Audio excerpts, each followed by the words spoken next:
Ayun, so good evening sa inyo guys. Ngayon po ay Tuesday, dinuguan day para sa PSE market. So grabe yung drop natin. Diretso pa rin yung pabagsak ng market natin at feel natin yung ghost month natin ngayon. So laglag pa rin yung index natin ng negative 1.2 o negative 1.24%. So nag-close tayo is below 63, 6,214.62. So papunta tayo dun sa gap na nakikita natin from last Friday na review naman natin. So wala nga tayong trading kahapon. Nagbagsakan din kahapon sa sa Asian markets. Tapos ngayon laglagan ulit. Ayan. So napasama pa rin tayo sa laglagan ng global markets natin. Pero kanina sinilip natin yung futures ng US. Hopefully maging catalyst yun kasi parang nagbabounce na yung galawan dun sa bandang US market natin. Okay? So not so good. Net foreign selling pa rin tayo, 264.81 million. So palabas pa rin po yung investors. Puro takbuhan yung mga stocks natin at puro mapula. Grabe lahat ng nasa review list natin mapula. So si dito natin, medyo nag-subside na yata yung optimism doon sa, kasi pag inisip mo, piso lang kasi yung di ba, yung bili sa kanya plus additional shares pa yon. So nag-drop siya ng negative 5.53%. Pero meron siya net foreign buy na 880K naman. So another drop kay Certec din. So papunta na sa oversold. Lahat ng stocks natin, negative 6.63%. Net foreign buy is malit lang, 195K. Merrimart, di ko lang bakit siya pinag-usapan. Meron yata siya mga discount.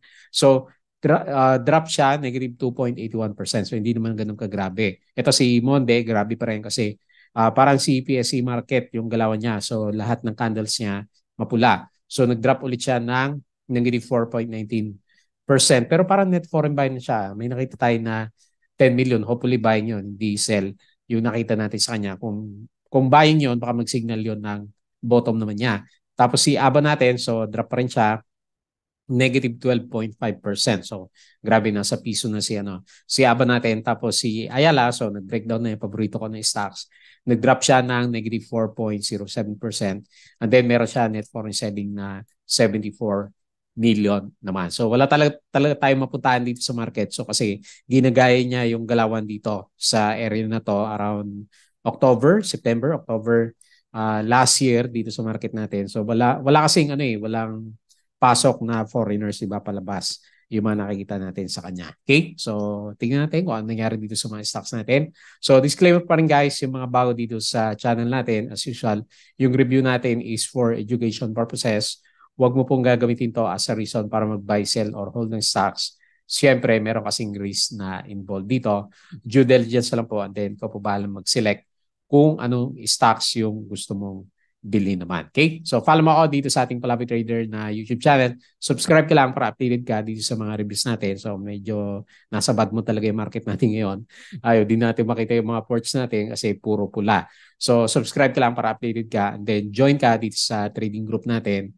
Kung medyo lahat naman tayo nahirapan this time. Pero kung medyo nadadown ka sa nangyari sa market, hindi mo alam yung gagawin mo. So, pwede ka mag-join dito sa trading group natin. So, salamat sa mga nakasubscribe at nanonood dito sa mga trending stocks, company reviews, sample trades natin, basic indicators. So, mag-aral na lang muna tayo ng mga charting. Building yung fundamentals is yung mga risk management po natin dito sa market plus yung ating PSE market studies. Follow mo din ako dito sa ating Palabi Trader. Crypto to para sa mga play to earn games. So, mahinod din yung crypto. Wala tayong mapuntahan, di ba? So, crypto, bagsakan, stocks sa Philippines, bagsak, US, bagsakan din siya. So, forex na lang, hindi natin napapansin kasi hindi naman tayo nagfo-forex during this time. Okay? So, check mo na lang po yan para updated ka. Tapos sa Facebook account natin, ayan. Meron promo dito si 2Trade Asia. May libre daw na libro ni Mr. Marvin Guillermo. Ayan. So, yung mga gustong sumali dito, ayan like, follow, our Facebook page. Ayan. So may criteria siya dyan comment and share. So yan lang naman. Tapos iraraffle nila kung sino yung mananalo. Ayan. So mali mo, manalo ka dito ng mga investing books. Ayan. So learnings din yan. Okay? So follow mo din ako dito sa ating Facebook page na Palabi Trader. So check mo na lang po yan, yung mga updates natin. Bodega Pig para sa articles sa local market, dito sa US market at saka dito sa cryptos, money earners, yung mga side hustles natin. So, buti nilang meron tayo niyan. Tapos yung Twitter natin. So, tingnan natin pinaka-summary ng market natin for today. So laglagan lahat ng indices natin. Verde pala dito sa finance natin, nag-up siya ng 0.45%. Pero laglagan dito sa ibang indices, so holding firms, mga malalaking company yan, so nag-drop siya ng negative 2%. So siya pala humila sa market. Tapos dito sa bandang industrial, negative 1.49, services din, laki din, negative 1.96%. So halos lahat is pula, maliban dito sa finance sector naman natin. Okay? Mrs. G, nag-drop siya negative 1.49. Nag-open siya ng new mini mart sa General Trias Cavite. So most active natin kanina si SMPH, BPI at saka si BDO, and then loser si Ali, GGS, grabe si GGS ICT, URC, SM, GFC at saka AC. So majority ng blue chips papunta sa oversold condition. So medyo malapit na rin siguro. Tama-tama siguro pagkatapos ng ghost month, so around September, mag-start pa yung recovery ng market naman natin. So Vistalan to launch 50 new projects in second half. So may mga projects dyan. Double Dragon, subsidiary, conducts stopping off of Ascot at DD Meridian Park. Tapos yung closing ng market. So nakita ko to, ang dami na naman tinamaan ng stocks. Dito CME said it is in talks with interested parties for potential capital raising agreement. Ayan. So, hindi pa tapos yung 2 billion na binenta niya na unissued shares niya. So, kailangan pa niya para syempre, para mapondohan niya kasi puro utang kasi yung, di ba, yung company natin. So, strong stocks approaching support level. So, ito yung mga winners natin last time. So, monitor niya lang kasi most likely sila din yung malakas mag-bounce kapag okay na yung market natin. So, after welcoming mystery investor, dito is still not done raising funds. So, kailangan pa rin niya. Double Dragon, okay na yan. Aldi and All Home are set to continue store expansion. Okay.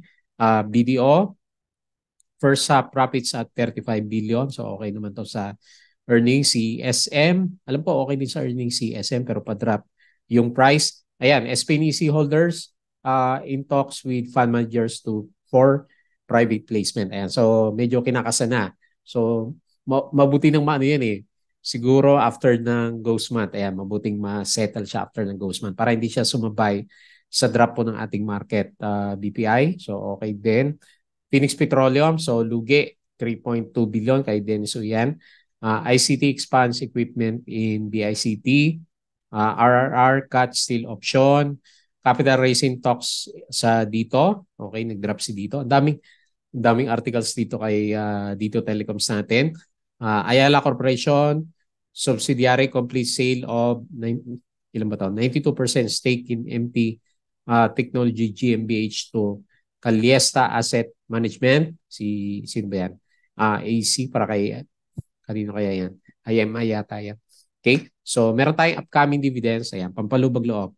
A-REITs, saka si MIR. Ayan. So, check nyo lang po. May mga papalapit na dividendo. AP's Double Light and Power Corporate Company is maintaining its CAPEX. Tapos ICT, para may good news siya. Ayala Bird Sharpen its focus. Okay, so hanap na lang tayo dito ng puro dito yung na-post natin kanina. AGI, McDonald's Philippines shifts 25 of its stores to solar energy. BLL Prime Condominium Developer expects OFW demand. Cebu Pacific Test Electric Tractors for ground support. Tapos yung US market natin. Okay pala to nung kagabi. Kala ko hindi siya okay. Tapos pero tayo sinundan pa rin natin yung galawan ng Friday. Aboitiz Power Davao Light and Power allocated 2.4 billion for capital investment. Recent capital injection through the issuance of 2.2 billion shares to unrelated third party would hardly improve the company's equity deficit. So kaya nga magre-raise pa rin po siya ng funds. MB-REITs, okay yung mga galawan nila. ASN, Monte Solar Energy secures 600 million loan facilities with Visayas Renewable Corporation naman. Okay, so tapos yung pinaka-summary, Red Sea leaves the nest, ASNA, so tapos na yata yung preferred shares natin. SPNEC, ongoing yung talks, and then PNX, net loss of 3.2 billion, down 263%. So dami. Tapos talagang bida si Dennis Oy, ganyan daw matulog kada oras. Ayan. So anyway, nasa bad side kasi ng market din si dito, and then mahirap mag-raise ng capital during this time kasi nga medyo pangit yung market, diba, ghost month. So wala masyadong appetite yung mga investors naman natin. Okay? So guys, yung Patreon channel natin, as usual, yung mga gusto ng guide sa Philippine market trading, investing, nahirapan ka during this time, sali ka lang po dito sa ating trading group naman. Okay? So check mo na lang po yung laman yan. So refresh ko yung ating index. So diretso na tayo, umaga pa lang. Talagang drop na tayo, tapos first half pa-drop, second half nagpahinga lang, and then dire-diretso. So nag-expect sana ako ng magic close pero wala. So ayaw ng investors, baka meron pa. So nag-drop tayo or nag-sell yung foreigners 264 million. And then makita mo lahat ng blue chips o majority, siguro mga 2/3 ng blue chips is matataas yung drop. So GGS -4, Converge -4, Monday -4, Ali -4. So grabe, no? ICT -3%. So grabe yung laglag na stocks natin. Tapos kanina umaga medyo humataw si SMPH, mabot siya ng 3%. Ayan, nagre-recover na siya. Okay na ba yung reclamation project natin? 2% up siya. BPI, so mga bangko lang, BPI 1%, BDO 0.58, UBP 0.56. So mga banks yung nanguna dito sa lista natin. 51% foreign, 49% local participation, -1.24, 6.2 na yung index natin nung last Friday, di ba? Nasa 6,300 pa rin. So anyway, bad market. Be patient, sabi nga ni Warren Buffett, di ba? Buffett, ayan. So tingnan natin kung hanggang saan yung patience natin dito sa laglagan sa market. Okay? So tinuloy ni Lotto, nag-up to ng 14% yata, umaga pa lang 12%. Tapos nag-drop siya ng 6%, and then umakyat ulit siya. So 19%.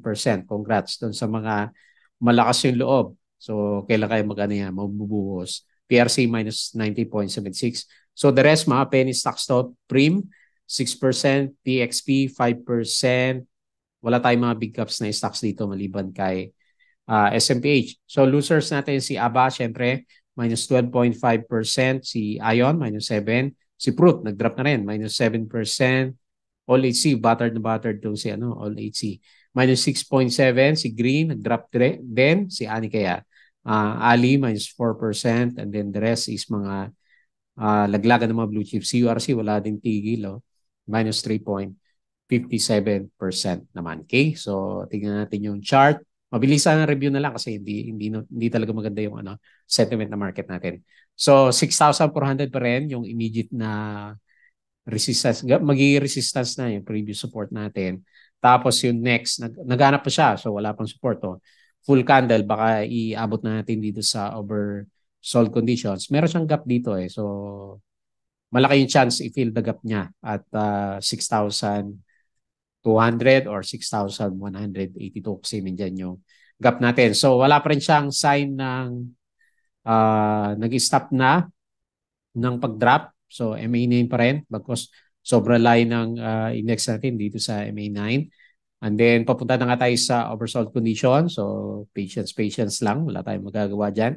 Wala naman shorting sa Philippine market, sabihin natin. Tapos yung MACD is bearish din po yung kanyang pinaka-market sentiment. Okay? So, nag-bounce na kahapon sa US, but ayaw pa rin dito sa Philippine market. So, parang okay ulit yung galaw dito sa US market. Kita mo, Nasdaq Futures 0.57, Dow Futures 0.2, and then si S&P 0.37. So hopefully mag-okay na yan para medyo mag-bounce na si wala pa daw, siguro magda-Dow si si PSE market. Ang tanong, kailan lang kasi matagal pa August 22 pa lang ngayon So mukhang okay dito sa US market, European market, ayan, nagre-recover na.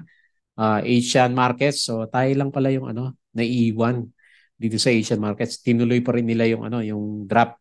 Di ba kasi nung Friday, alam ko nag-drop Friday o Monday, nag-drop din itong mga Asian markets. So tayo naiiwan ngayon. So siguro tayo naman yung babawi kapag nag-drop majority ng Asian markets. So okay. Okay pala, conducive sa trading market sa Philippines lang, wala. Kasi walang appetite yung investors natin. Okay? So dito sa crypto, mahina pa rin siya, mapula pa rin yung mga graphs natin. Hindi na siya nakabawi. 26K si Bitcoin, 209 si BNB, nag-below 200 yata to eh. Tapos 1.6K si Ethereum naman. So ang dami tinatanggal na na trading pairs nitong si BNB o si Binance. So parang tinanggal din niya si Sol eh. So ayaw niya kasi maimbestigan siya kaya tatanggal na siya. Tapos yung mga mataas na leverage sa futures, di ba? Nagpo-futures trading tayo last time eh. Ang dali naman ma-top out doon kasi grabe naman, di ba? So isang 1% lang out ka na kaagad o 3%, 4%, di ba? Kung naka 20x yung leverage mo. Okay? So hindi pa rin maganda dito sa cryptos natin, hindi pa rin nag-subside yung yung sell-off nila. So pare-parehas naman. So maliban na lang hindi tayo sumabay sa galaw ng Asia at saka US at saka European markets natin kahapon at saka kanina. Okay? So naiwan tayo. Yan. So tingnan natin yung ating trending stocks. Nahin natin si dito. Okay, so nag-pullback siya pero nagsusupport siya, no? So 'di ba sabi ko sa inyo, medyo bearish ako dito natin. Syempre sa yung bukod sa naka-discount yung bumili sa kanya, piso lang eh. So laki 'di ba 100% yung gain ngayon ng may hawak sa kanya. So pag pinasok yung shares na yan, ewan ko, nandiyan niya yung unissued shares na sinasabi niya na na-issue na doon sa bagong investor natin, 2 billion yon, di ba? So nakaupo siya sa 100% na gain. So tuwang-tuwa yon. So hopefully mag-hold yung 2 pesos natin sa kanya para dun sa investor natin na yun. So yung mga investors natin, so tingnan natin kung hindi mabasag tong 2.1 o 2 pesos na pinaka-support natin sa kanya. Kasi sabi nga natin, bibigat si dito dahil dun sa pumasok na mga shares sa kanya. So bumalik siya ulit dito sa downtrend na channel natin. Pero sige, para hindi naman tayo masyadong bearish sa kanya, tingnan natin kung mag-support yung 2.14. So nasa bearish side pa rin ng market si dito kasi below pa rin naman siya ng RSI 50 natin. Okay? So tingnan natin yung kanyang price action. Minus 5.53%. Net foreign buy na 880K. Call BDO on buyer and then call Timson yung ating pinaka-main seller pa naman. Okay? So ang dami nating news sa Twitter so pwede mo bisitahin ulit yan. Tapos si Sir Tech, puro mga drop na stocks yung pag-usapan natin. Hanapin na lang natin yung support. Mukhang walang support si Tech. All-time low din pala si Sir Tech natin. Okay, so wala tayong masyadong makita na support sa bandang kaliwa. So, and then oversold na rin pala siya. So, nasa grabe, no? RSI 70, yung mga stocks natin. Pinagtatapon. So, congrats yung mga bagong entry sa market. Di ba? Ganyan naman nung kung pandemic ka pumasok last time and then naiwan mo lang yung account mo, di ba? So, kumita na yung mga yon. So, ngayon, kikita ulit yung mga bagong pasok sa market kasi laglagan lahat ng stocks natin. So, immediate resistance 2 pesos. So, lagay na lang natin sa 1.8. Psychological support. Ayan. So, tingnan natin. Hopefully, hindi siya mabasag dyan. Pero, overdue na rin siguro sa bounce kasi ang tagal na dito sa oversold condition. Ayan. So, baka mag-stay pa siya dito ng 1 week kasi August 22 pa lang ngayon, di ba? So, bago magkatapusan, baka doon pa natin makita sumipa pabalik yung mga stocks natin. So, careful na lang po sa pagsalo. Kasi hindi pa natin makita wala pa siyang bottom Yung mga pinapakita niya lumalakas nga yung yung drop niya nag-breakdown pa siya sa kanyang downtrend na channel. Okay? So yun po yung nangyari kay Tech. Tingnan natin yung kanyang price, minus 6.63%, 195K, maliit lang. Net foreign buy call, Abacus sa buyer, then call BPI yung ating pinaka-main seller. Next, Merrimart. Ano mangyari dito? Okay, so all-time low din si Mermart. So same lang sa ibang stocks natin. Downtrend din siya. So yung channel natin sa kanya i-clone yun natin. Although 2% lang naman siya. Ayan, so yan yung sinasabi ng ng support line natin which is parang nandito sa piso. So parang papunta nga sa piso yung price niya. So oversold na rin si Merrimart. So expect tayo ng bounce kasi lahat naman is halos nasa oversold na yung mga stocks natin.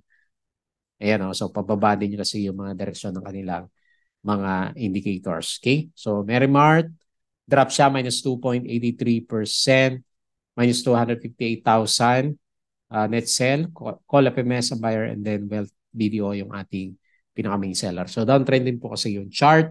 Next si Monde, another downtrend stocks. So bargain na yung mga stocks natin. Balik na natin yung drawing natin dito. So parang basag na niya eh. Yung support dito, no? O sakto na siya. So wait na lang sa ano kasi nag-oversold na rin pala. Puro oversold na yung ano nasa usapan natin, no? RSI 24. Ayan. So medyo due na rin sa technical bounce yung mga stocks natin. Okay? So pero hindi natin sinasabi yan yung bottom kasi wala pa tayong Dow G, wala pang bullish engulfing candle.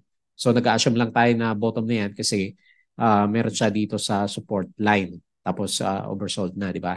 So anytime pwede na mag-bounce yung mga stocks naman natin. Okay? Pampalubag loob.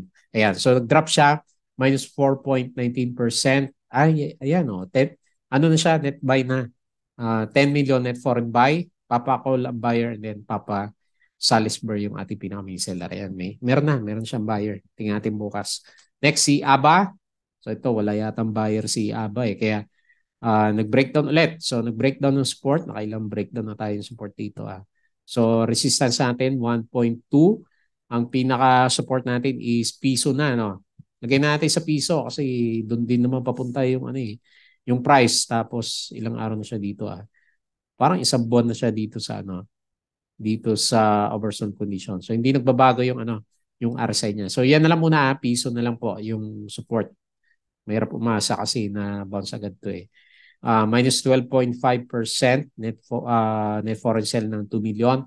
Maybank Regis a buyer and then Maybank Regis yung ating pinaka-main seller. Ayan. So marami siguro nag-aabang na sa mga bounce na stocks. Oversold na lahat ng pinag-uusapan natin. Tapos si Ali. So ngayon pa lang naman nag-drop itong si Ali natin. Pero broken din kasi yung trend. Ayan. So nag-break na siya. So hindi na siya bullish. Tapos nag-start na yung di ba? Yung nakita natin na net foreign sell. So minus 4.07%. 74 million net foreign sell. So JP Morgan pa rin sumasalo, ba? Ayan, so nag-bounce din ng holding si JP Morgan. Pero siya naglalaro dito kay Ayala Corporation natin. So minus 4%. So malaki yan. Na-drop. Next support is, hanapin natin yung support ni Ali. Based dito sa chart, 27.7 po yung next na support level natin. Ayan, basag lahat ng trend ng mga stocks natin. Ayan, meron pa ba natira na stocks na nasa bandang taas? Siguro? Yung mga trending natin, saglit. Tingnan natin, SSI. Tama ba? Ito yung mga trending natin last time. Ayan, sila pa rin yung nasa taas. Si Plus. Nangyari dito kay Plus. O yun, sila pa rin yung nasa taas, di ba? So, lahat ng stocks natin nag-drop na pero yung mga trending natin last time nandun pa rin sa bandang taas naman. Okay? So, bad day sa market natin. Opening pa lang. Drop na yung index natin and then meron pa tayong antay ng 1 week bago natin i-declare na patapos na yung ghost month ng market po natin. So, ngayon, nasa sell-off mode yung market. Careful na lang siguro tayo sa trading during this time naman. Okay? So, ilan muna yung ating review. As usual, please don't forget to subscribe dito sa ating Palaboy Trader na YouTube channel. Crypto ko to, follow mo ako dito para sa mga play turn games. Yung ating Facebook account, Facebook page, Bodega Peak, Money Earners, Twitter, and then Patreon sa mga gusto ng guide sa trading sa investing sa Philippine market. Sali ka lang po dito sa ating Patreon channel naman. Okay? So, yun lang. Maraming salamat. Kita po ulit tayo bukas.